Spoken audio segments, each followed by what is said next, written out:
Who would have thought that a sprint car race on a Tuesday would be a bigger show than a World of Outlaws event on a Saturday night? Well, get used to it.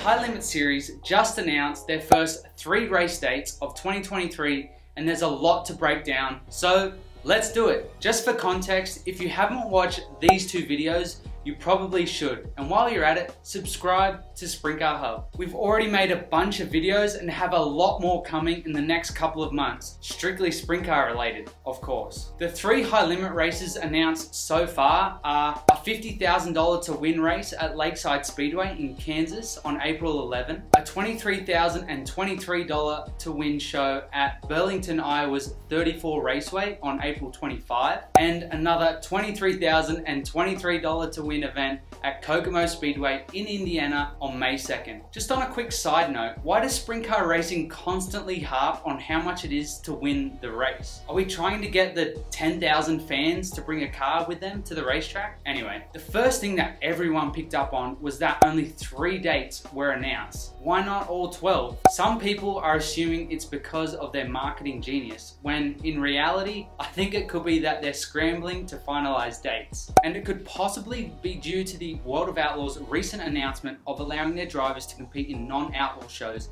that are at least 48 hours apart from either side of one of the Outlaws events. So if an outlaw race is on a Saturday night and then again the upcoming Friday, the only day that works is a Tuesday. Not really an ideal night for fans to attend a dirt track. But here's where the High Limit Series was smart. As Kyle Larson stated from the start, the series will create more opportunities for drivers to race for big money. The dates and locations of these events so far ensure that not only that, but are perfect for teams, especially outlaw teams. The Lakeside Speedway event in Kansas will be held 3 days after the Outlaws race the Jason Johnson Classic at 81 Speedway, and 3 days before the Peevely, Missouri event at I-55 Raceway. The High Limit show at 34 Raceway in Iowa is scheduled 3 days after the Outlaws run at Knoxville Raceway, both tracks in the same state. And just like the other events, the Outlaws race at Tri-State Speedway in Indiana, not too far from the High Limit show 3 days later at Kokomo Speedway, a track where the Outlaws used to run. Although running on a Tuesday is not ideal at all, you'd have to imagine the High Limit Series won't be paying any tow money for teams to show up. They're practically already there. And although the points chase will be important for the Outlaws teams, there's a very healthy monetary incentive to want to win on a Tuesday. If I were a promoter of an outlaw race nearby, paying for the Outlaws to be at my track, I'd be pissed. The other tracks will get just as many cars and for free. It still seems crazy that the High Limit Series would put on a $140,000 prize purse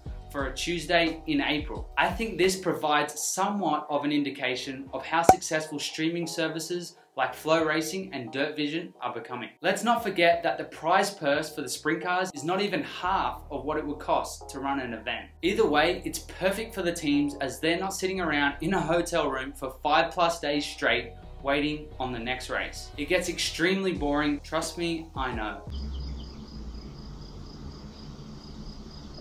Team owners would love it too. When I crewed for an outlaw team in 2014, the owner told me that he spent $50,000 a year on accommodation alone. A win on April 11 at Lakeside Speedway for the High Limit show would cover that. Of course, it seems the best is yet to come, as it's likely that Eldora Speedway could host high limit shows.